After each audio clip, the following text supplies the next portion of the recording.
Hello, Queens. Welcome back to Yes Girl University, YGU, where we say yes to love, yes to ourselves, yes to our peace, yes to our dreams.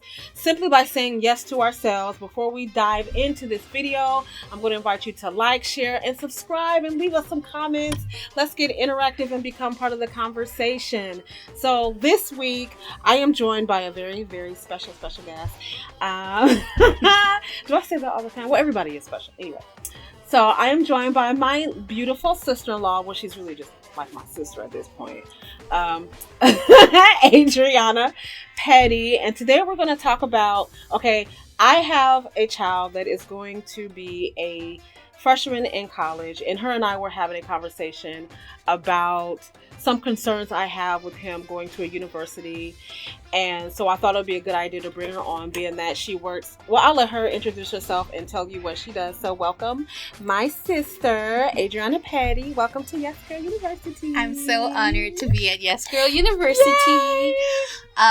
My name is Adriana, and I work at St. Mary's College, and I have worked there, now it'll be about 9 years. I took a break. I went there and then left and came back. And I work with multicultural and international students, but I also work with some pre-orientation programs. And I've seen how that kind of setup is really helpful because you're excited to be a senior. You have all these ideas of what college is going to be like. You're scared, you're nervous. You go to college and it's nothing like you might have thought. Yeah, I don't know if kids aren't really prepared for college because it's such a different environment. They're on their own. And so they don't have teachers and different counselors looking out for them specifically or this, that, and the other. They really have to just find a way to stay focused. But we're going to get into that. So one of my things as my son is getting ready to get into this journey of this college life. I mean, I have a lot of concerns and you know that. But being that you work directly with students, what are some of the most common concerns you see with students and even new students? A lot of the students I also work with are first generation. So they're the first in their families to go to college. And I was also a first generation student. I'll tell them I'm also an alum of St. Mary's College. Yes. So when students try to say, you don't know how hard, I'm like, yeah, I know how hard. I can do it. You can do it. We just have to get you the right tools. But being a first generation student, so many years ago I did a program called Parents as Teachers. Parents as Teachers, the group that I was certified to work with was birth or conception to 3 years old.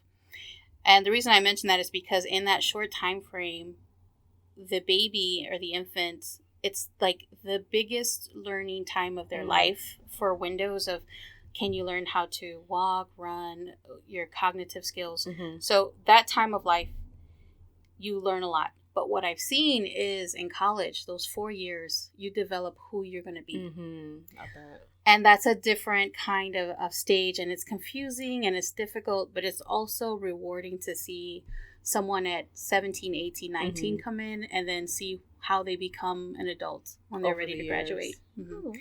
So that part, I think, of college life is something that people don't talk about a lot, but it's actually a really important piece of the experience. But it's exciting to see, too, just the growth. Just the growth that they make in that process. So as a parent, and this is, my first child that's going to, a campus like this, what can I do? What can we do to help prepare him for this next step? Like releasing him. Maybe it's helping ourselves. Yes. How do we prepare? But also help him prepare for this next step in the journey of his life. One thing that's really helpful is to have a conversation with your student or your child and to say, you're about to start a stage in life that I haven't done. And I want to support you through those stages. And you're going to learn a lot by trying and maybe not being as successful as you're used to being. And that's okay. And then to say, it's really helpful if a person would say and whoever you come back as, because you're growing while you're away. When you come back home for breaks, I am very excited to get to meet and get to know you now. Instead of, oh, that's just... Yeah, we kind of want to keep them in this box of you're my child, you're my baby or whatever. And we don't, I mean, of course we want our children to grow and develop and mature, but then at the same time it's like, I really don't want you to do that, like, right. For real though. Right. And there's a big conflict that happens during break. Like, for instance, something that's really common is I tell my students before they go home for break, there's a break in October for 1 week. And in just that short time, from August to October, there's been a lot of learning and growth and exploring yourself and that kind of thing. So I tell them, before you go home, remember, you're back at home. You have to follow your parents' rules, because they got used to that short independence of, I'm going to go out and it's 11 o'clock at night and I'm not asking anybody if I can go out. Right. So there's conflict when you come back home and you try to act as an adult as you would act in school when you're back into your home. Yeah. So I know with mine, I'm just like, look, you're 18. Do whatever. And that's because, we raised 5. Yeah. And I'm like, all right, you can do whatever you want to do. Just, be mindful of what you're doing. Be respectful. This, that, and the other. So I think that part I'll be okay with. I hope I'll be okay with that. Well, sometimes it's also just whatever they've learned, and they come back home and they're interacting with family. And if they hear like family talking to someone, and then they kind of are like, you shouldn't do it that way, because they've learned something else, and then they try to bring it back. And they're young, so they don't have the sensitivity to actually do it respectfully sometimes. And so there's this form of judgment that happens. So sometimes college students go home and they feel out of place because they've grown so much the time away from home. And when they come back home, they're not sure if, for first-gen students, they don't want to have that separation happen where other people assume that they think they're better than them. And that's a really hard kind of identity crisis that a lot of college students have. Because they love their family. They don't want to be so far apart from them, but they've grown so much. When they come down, they kind of code switch to change back to fit into their family unit, instead of having that safety to say, okay, you've been away. Let me get to meet who you've become so far. Wow, that's good. I didn't think about that. Wow. So my student, that's really good. So my student, he, I think it was a couple of weeks ago, he signed up, he did a schedule and everything, but he hasn't yet chosen a field of study. So what do you say to a child who just doesn't know? Like they're getting ready to go to school, they're going to be taking classes, but they don't know what their field of study is. So is that like a process for some students? Like, do some just come in knowing this is what I want to do? And I'm sure it changes. But for those in those situations, and for those who just don't know yet, what do you suggest, or what do they do in the process? I think for the ones who don't know yet, that's actually the best way to come into college. Unless you're trying to be a doctor or a lawyer, something that's real specific and real time restricted. If you really don't know what you want to do, you take your general classes. Okay. So you take like baby bio, you take baby psych. We call it baby because it's 101. So it's the introduction to, sorry. At school we call it, I took baby bio and I barely passed. But it's, no, that makes sense. It's just the introductory level to a topic. If you go to a liberal arts college, that's actually really a great kind of fit, because you have to take classes in all kinds of topics to get your degree. Regardless of if you're going to be a teacher, social worker, nurse, you still have to have philosophy and a writing course or something like that. So those kind of colleges are really good because you get to kind of figure out what you like. Sometimes students come in with the idea of, I'm going to be a doctor. And then they're struggling in their classes. And I said, why do you want to be a doctor? And they'll say, well, my family wants me to be a doctor. I said, but why do you want to be a doctor? Okay. And then I'll ask, are there classes that you've taken that surprised you, that you actually are interested in? And they're like, well, yeah, I actually really like religion. And I'm like, really? So then we start, that's kind of how you do it. So if someone comes in with like their mindset, it's harder, and it's a harder transition when they realize that's not what they want, because they take it as a personal failure. Like, maybe I'm not smart enough. Because their family has put this expectation of this is what we want you to do, and they don't want to disappoint their family. Yeah. Wow. That's so much pressure. It's a lot of pressure. I think college provides the perfect storm for, on one hand, identity crisis, on another hand, figuring out who you want to be. Yeah. That's cool. Yeah. So this part is the part that I'm really like, oh, this boy. I'm just so nervous and just like, I just want him to keep his head on his shoulders and not get distracted. But what are some of the safety concerns with staying on campus? He'll be staying on campus and he's local, so he can still come home, which I do love that. But what are some of the safety concerns, and are they different for boys and girls? Yes. I think they're different, primarily because girls get more of the safety talks than boys do. So for girls, they talk about, be careful of, watch what you're drinking. You could be drinking water. Just watch your drink. Make sure nobody puts anything in it. There's different kinds of things like go in groups. You leave as a group when you're ready to leave. Don't leave anybody behind. So there's all these messages that girls get that boys don't. And there's this kind of assumption that because you're male, you're not going to be vulnerable. And that's really not true.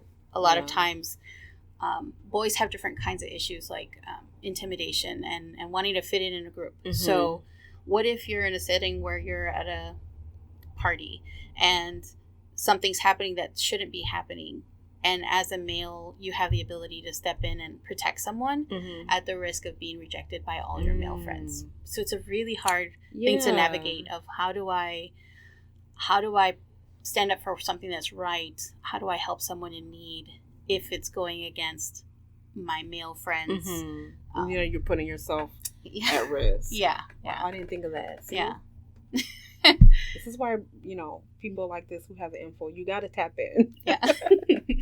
So I'm grateful that I have this knowledge and wealth of information as my son, as we all begin this next journey, because But I will say that all colleges have some education during orientation, but all college campuses should have an office that is really in charge of safety, not just when something bad happens, but education and programs. So at our school, we have Green Dot, and it's a program that kind of teaches students how to be allies and how to protect each other, not just themselves. Okay. So one form of protection could be like if you're at a party and you see something that doesn't look right, like a guy is just really aggressive with a girl.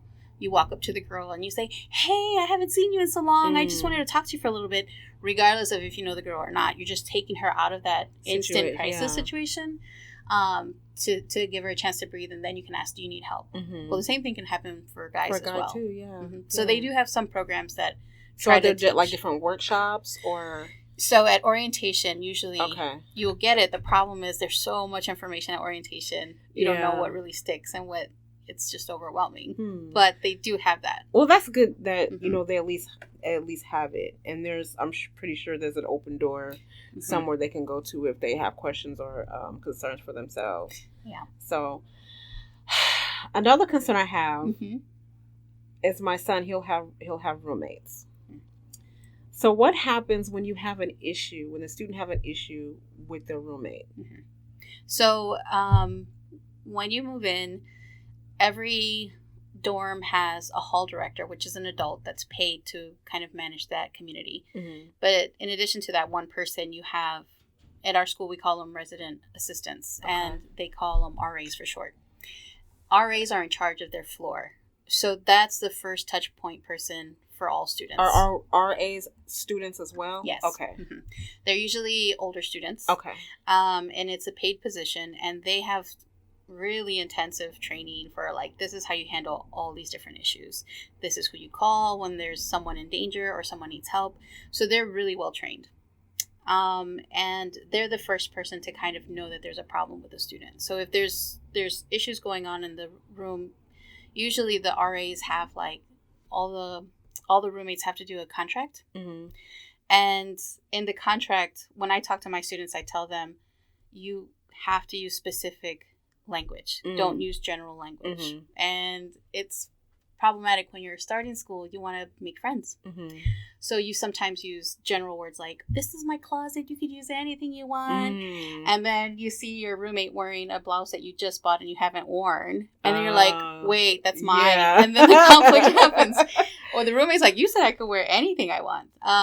So don't use general language. Okay. So set up guidelines for your room. Like, I'm a light sleeper, so I'll probably be in the room asleep by 10:30. Okay. So then the other roommates will be like, cool, we'll stay at the library until... So you have, like, dorm rules, and then you have, like, my own personal, you know, communication with you, like, you know, if in hopes that we can respect... Right. Not just our space, but each other. Right. But then you have issues that you never talk about because people assume too much. So let's just say cleanliness. Like... Yeah. You have to say, like, I'm a neat person. I don't mind that your bed's not made, but I do mind if your dirty clothes is on the floor. Okay. Put it in the closet. Like, don't have it out. So you have to kind of talk about those things. So then when there is conflict, first you try to address it with the person. If that's not happening, like, if they're not hearing you or they dismiss you, then you can talk to the RA. Okay.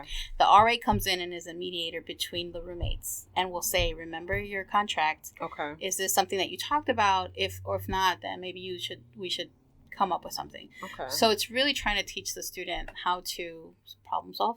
Yeah. Improper communication. Yeah.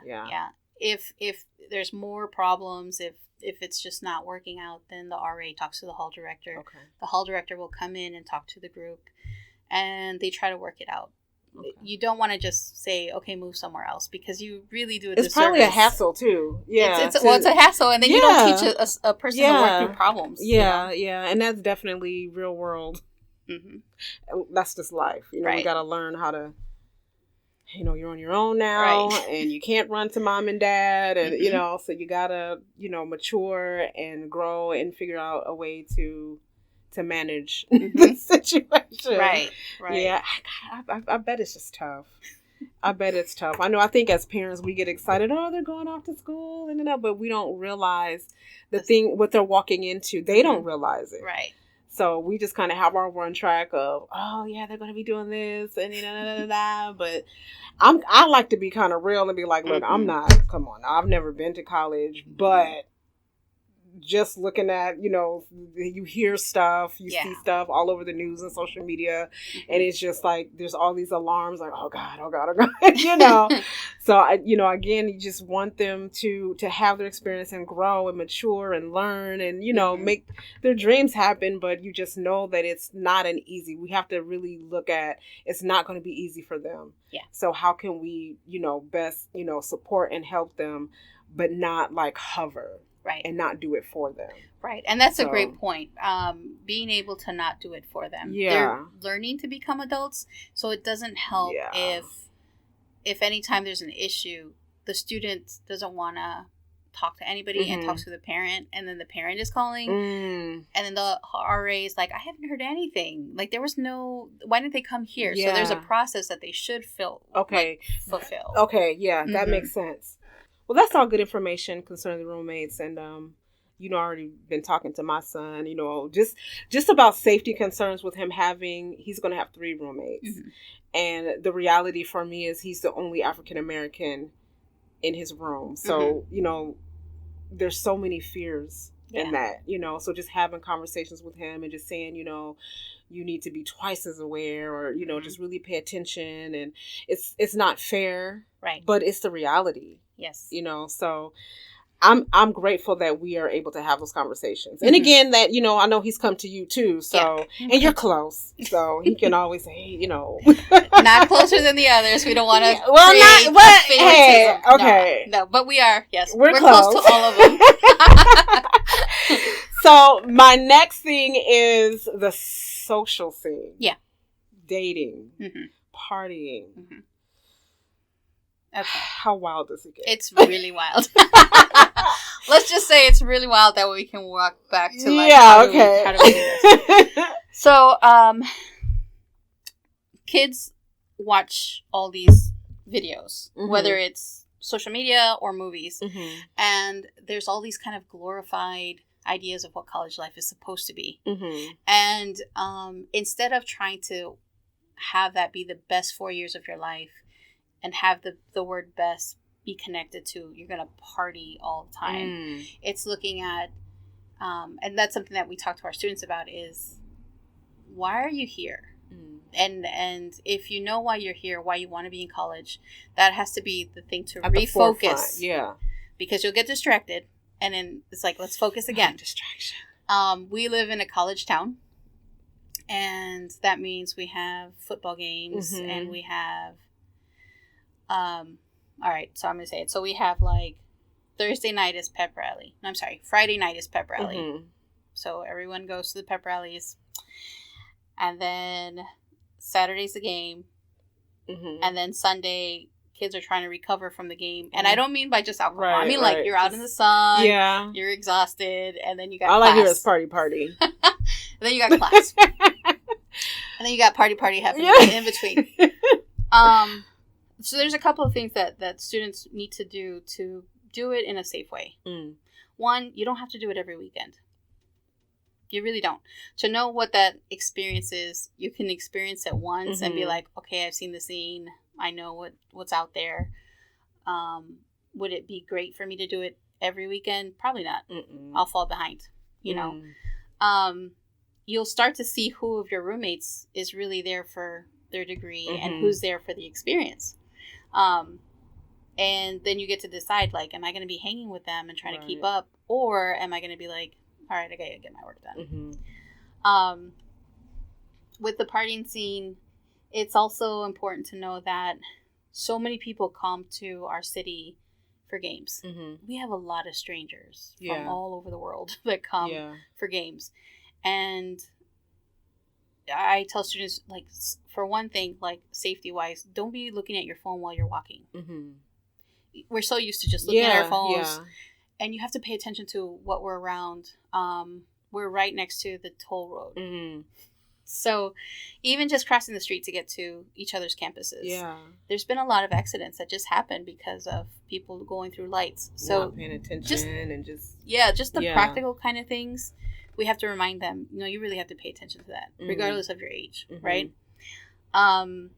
Parties, you have to be aware of your surroundings. Because at any time, a person not from the college can come to a party, cause problems, and then you're in trouble. Everybody gets caught. You know what I mean? Like, regardless of if you had something, if you didn't have something, if you're underage, if you're not underage, because it's that whole guilty by association situation. You also have to watch, like, if something that doesn't get talked about enough is what is consent. You're excited, you're out there, and there's some people who come to college trying to experience everything all at once. Like, there's no limit, and you have to be careful, because you have some students who are, like, questioning their sexuality. You have some students questioning, like, before I'm ready to be serious with someone, I want to explore as much as I can before I'm ready for that. There's so many things that they're trying. But the thing is, knowing your child and talking to them about everything has a consequence. And consequences aren't all bad. But sometimes parents focus on, like, pregnancy. Like, don't get pregnant. But pregnancy is not the only scary thing. There's a lot of other things. And sometimes it's getting into a relationship too seriously in college before, and you lose that focus of, what am I here for? So I think before your student goes to college, you write that out with them. Why do you want to go to college? And it's okay if it's like they don't know, but they just want to have a little more time before they figure out what they want to do with their lives. That's success. That's a good idea. That way, you can hold them accountable to what they said they want to do. When you start seeing, hey, I've been seeing all these posts. I mean, social media is helpful in that. And be like, I don't know how much homework you're doing if you're partying out all the time with Did you get that paper done that you told me you had to do? Because I just seen you. Be like, I saw you posted at 4 a.m. I know you got at 8 a.m. Did you wake up for class? Oh, my goodness. So that can help a lot of times. Now, there's a lot of scary things out there, and it's good for people to be aware. Too many times what happens is the colleges feel like a safe bubble, and you stop paying attention. And that's the part where you can get tricky. It's like, you got to pay attention.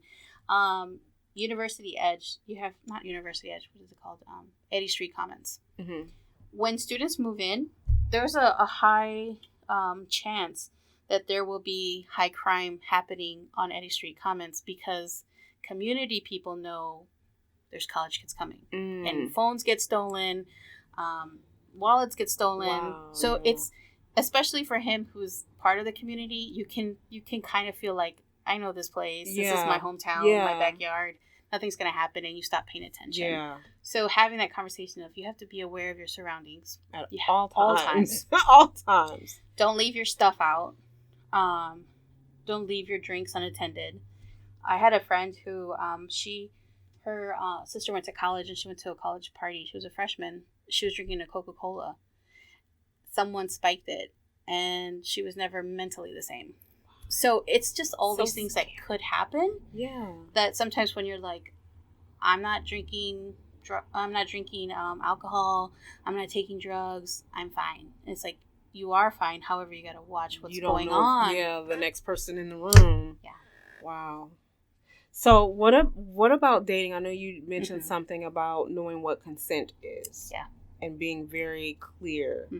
At what consent is, because we've seen in news media that things have happened, and people have been accused of doing things that, and just general stuff like that, and how it can just ruin somebody's future, their life, because of not knowing what real consent is. Yeah.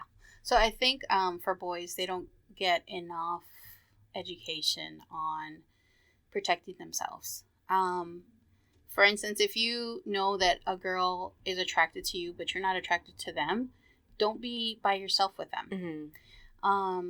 Some people get falsely claimed for things they didn't do, and then that costs them sometimes their life, you know? Yeah. So don't put yourself in that kind of situation. I think sometimes girls don't realize that boys really don't want to hurt your feelings. So it's hard for them to tell you, no, I'm not interested. Though just those two things, it's a hard thing for a male to say because they don't want to come off as mean or a jerk. But if you're more upfront to just say, I appreciate that, but I'm just going to be focusing on my classes. I'm not trying to be in a relationship, and I don't want to get distracted. To say it in a respectful way, and then to not be alone with that person. Right. That's one thing. Oh my God. This is like too much. Only because my son, he's, people just love him. Yeah. And people misunderstand. Yeah, just he has like a joyful, loving he's just a spirit. Nice, helpful, loving person. Right. And I would hate for that to be and it will be misunderstood. Yeah, but it's like, so he has to get better at being like, I appreciate you as a friend, and then to not be by himself with people if it's not so something. Let me ask you this. So we know that with instances with boys, they you can get accused of, right? How is it vice versa? Has it ever happened to a guy what am I trying to say? Vice versa, like a guy accusing a girl of not knowing what consent is, or not respecting, I'm not interested, or right. I don't know if I'm saying that right. I don't know if I'm wording it right. It happens. It just happens in different ways. So, to a girl, right? A girl doing it to a guy. Yeah. No, a guy. A guy saying that his boundary was crossed by a girl. Yeah. It does happen. Okay. I think these generations now that are younger are a lot better at understanding what sexual assault is. And if I touch you and it's an unwanted touch, that could be assault, So if a girl grabs a guy's butt and he did not want that, he could file a complaint and be like, she touched me and I didn't want that. Now, you have to kind of deal with what that process is, but that does happen. But see, that makes me think, for a guy making a complaint, does that now set him up for? It could. You know what I'm saying? Yeah. Like. Yeah. Dude, it was just a girl. She just touched your butt. Like, who wouldn't want that? You know what I'm saying? Like, yeah. But that's when we talk about toxic culture, right? Yeah. You shouldn't make fun of a guy because he doesn't want advances from a girl. Yeah. Like, if he's not interested, he's not interested. Leave him alone. But same thing for girls. Like, you hear about things happening where that peer pressure or they do call it like toxic culture, where it's like almost initiation. Like, oh, when we go to this party, you need to get 3 different numbers from 3 different girls, and we'll see who'll win. You just have to be able to be an individual to be like, I'm not gonna be a part of that. Like, that's not me. And stand on it. Yeah. Like, just stand on it, and that's again where you say, remember why you're here. So even if some backlash comes.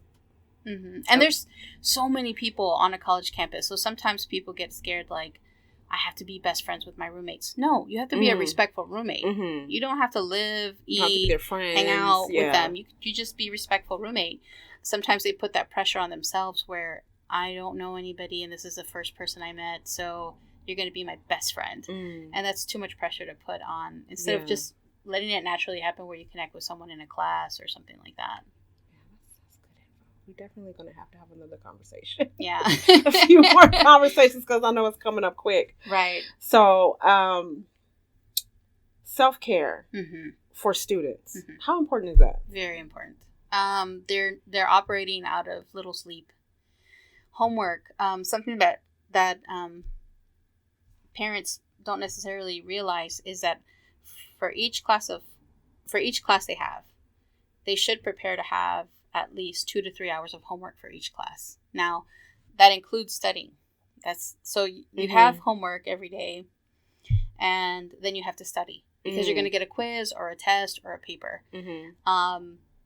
Students, when they're making that transition from high school to college, maybe they didn't even have to try and they got A's in high school. All of a sudden, the pace is so fast at college. I remember you don't have a parent over you, yes. Homework. Yeah. No, you can't go to that party, Right. And the reading, you easily get assigned 30 to 100 pages of reading a night. Wow. So you go to class on Monday and you have to read 100 pages. And then on Wednesday, you're going to be talking about those 100 pages. And then you're going to get another assignment of another. So you finish a book within a week and a half easily. Wow. And that's something that students aren't ready for, that pace, that it surprises them and they complain about it. So you don't have a lot of sleep. You have a lot of homework. You're not eating the best because you have all these options. And students drink a lot of caffeine. So that messes up with their sleep and their rest as well. He just started drinking coffee here, and I'm like, why are you drinking coffee? Yeah. So already their sleep is different. Their eating habits become different because in the dining halls, they usually close at about 8. And kids sometimes are used to eating dinner at 10. So then you start eating late. So you'll see this weight fluctuation of some people gain weight, some people lose weight. He's going to get a belly. I know it. He's got a gym. He can work out at the gym. So the mental health is something that our campus takes very seriously, and other campuses have, because we got these students coming in who lived through a pandemic, and that was very different than what's happened before. Everybody lost somebody, so you have grief attached to that, and then you had anxiety. You have high anxiety with the students because they lived through something, and we're still kind of living through an unknown in the midst of all this kind of pressure. So it's a lot, and with that, there's always programming about like exercise, eating right, drinking water. A lot of these are basic, but they actually work, and that's the thing that we have to say. It's like, it's not rocket science, but it's been proven. It works. And then with that, it's also like, what are you doing outside of this to enjoy your life that's healthy? So some of the kind of clues we tell them is, are your eating habits different? Have you lost interest in things you really enjoyed? Have you isolated yourself? Or are you indulging? You know, so it's either the withdrawal or indulging. Are you eating too much? Are you sleeping too much? Are you partying too much? So it's trying to find what is the balance for that particular student to be able to feel good enough to do the work that they're there to do. So then that leads me into my next question is time management. Yes. So time management, I would say, is a part of self-care to make sure you're balancing the school life, the partying, you know, just, you know, everything and just adjustment. So what are some time management tips you could offer? So usually in classes, you don't have like 8 to 3 like you do in high school. You have maybe an 8 o'clock class, maybe you have the next one's at 10 o'clock, maybe the next one's at 3 o'clock. So you have pockets of time. Once your class is done, you should go to a quiet place and do the homework that you just got assigned. Because you got a free block of time. Students will be like, I'm going to go take a nap. And I'm like, all right, but then you're going to stay up till 2 a.m. trying to get this homework done. So a better use of time is if you have those blocks, that's when you do your homework. Use them. If you have, everybody has like a writing center or a tutoring center. Every professor has something called office hours.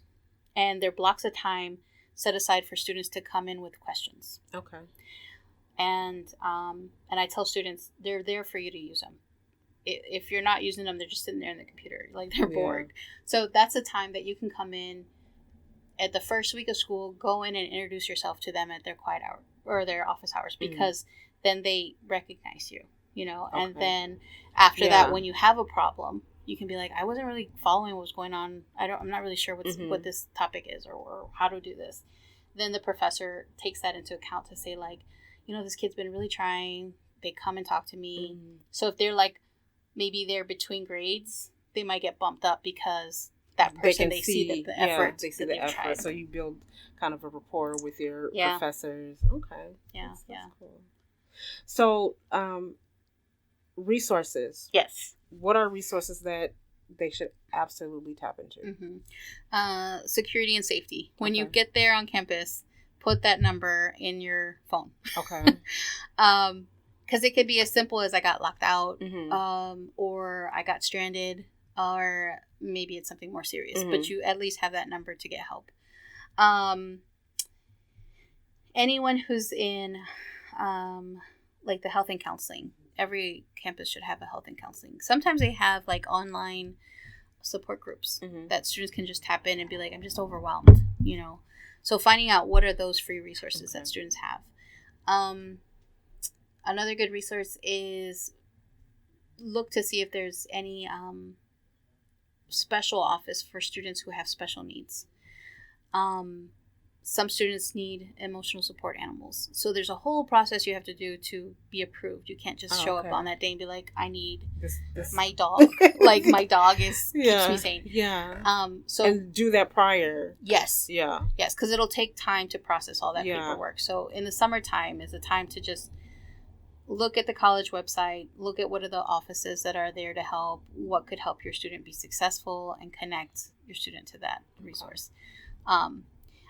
Although I say it's not good for parents to get like too involved, that's actually a really good thing, because sometimes you see your student struggling, and if you're like, there has to be something to help. You can look on there. There's usually email that you can contact and just say, I'm a parent of so and so, and I'm concerned because I'm seeing this. What resources can help them? That's good. That's good info. Yeah. So I know we talked about how can they stay focused, and it's really just, well, the big part is knowing why you're there. Yes. Keeping that at the forefront, to stay focused, because there's going to be a lot of distraction. I mean, we clearly just went over all I heard was party this whole conversation. And girls and roommates, you know. Right. That's kind of where my mind is, like, you know. That's that danger. Yeah. But so just kind of reiterate on, you know, how to stay focused. Yeah. There's certain questions that parents can ask their student to figure out some things. So instead of saying, what don't you like or what's hard, when you're still trying to figure out something new, you don't want to admit that something is You don't want to show a hard. negative. Yes. Yeah. So instead you ask, what classes are you taking that are exciting to you? What classes are you taking that are really interesting? what classes have surprised you? Because surprise could be, this is really hard, I don't know what I'm doing. Or it could be like, wow, I never thought of this. This is really great. So once you ask that kind of question, then they're a little more unarmed and they can be a little more vulnerable. Yeah. And to say like, what's been an interesting adjustment for you? Mm-hmm. Because again, adjustment is going to happen for everybody. Yeah. And you're not starting with something. I think too quickly what happens is students start feeling embarrassed or ashamed. Mm-hmm. Even among themselves, they compete. Yeah. So if someone gets a paper or a test and they're like, whew, I thought I was going to fail that one. I got an A-, and then you have a C-. You don't even say that you have a C-. You're just like, yeah, thank goodness I passed. Yeah. So it happens so quickly of like, I'm embarrassed because this is hard. Yeah. Or I studied so hard and I thought I knew it, and then these questions threw me off, you know? So when a student starts school within the 3rd week of school, that's a good time for a parent to check in. Because by the third week, a student knows whether this is going to be really, really hard, an adjustment, or this isn't for me. Yeah. Mm-hmm. And that surprises parents. I didn't even think of that possibility. You know, like, we're all, you know, it's your life. You know, live it how you want to. You just want you to be happy. But you're right. That's definitely could be a possibility. But this has been really good. I'm so glad we did this. And I just, because we were just on the phone one night, and I'm thinking I'm just dumping all these concerns on her, and I'm like, I'm not the only parent, the only person who is having this like, yay, but then like, oh my God, it's tired. What's going to happen? What's going to go? You know, what's going on? Yeah. So thank you for joining us. But before we close out, do you have any other final thoughts or advice?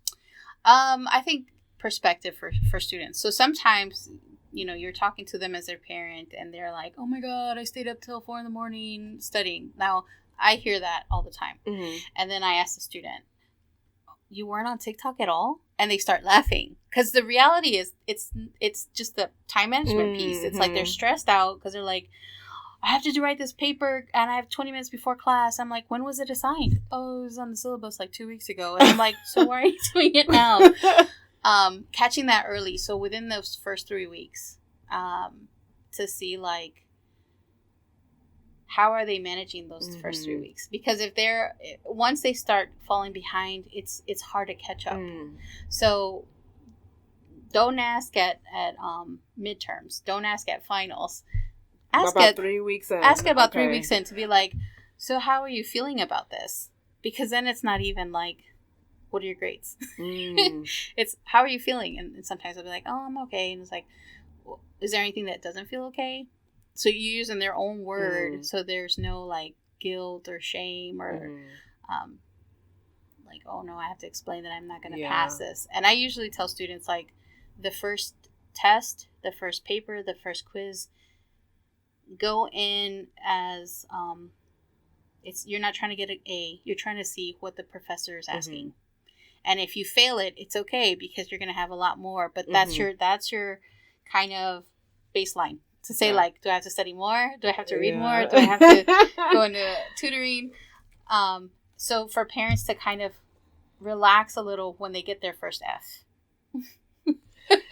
When they get their first D. When they get their first C. Because that's a good time to check in is after the 3rd week to be like, so have you had any papers, tests, quizzes? How do you feel about how you did?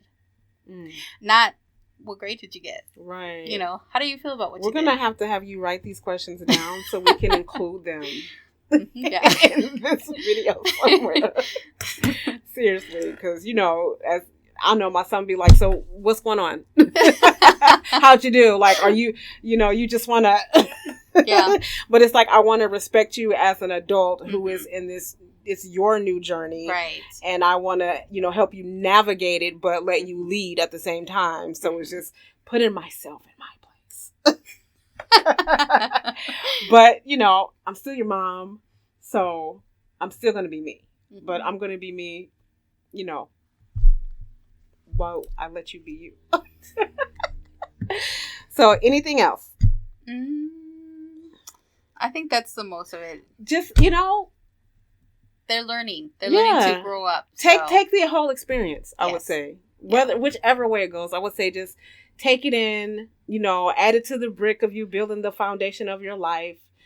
And, just roll with it. Do the best you can, because that's really all we can do is the best that we can. Mm-hmm. And whatever you decide 3 weeks in or further, hey, it's your choice. Right. It's your choice. And, we owe it to our children to make the choices for their lives. So this was great. I'm so glad we did this. Thanks for coming on.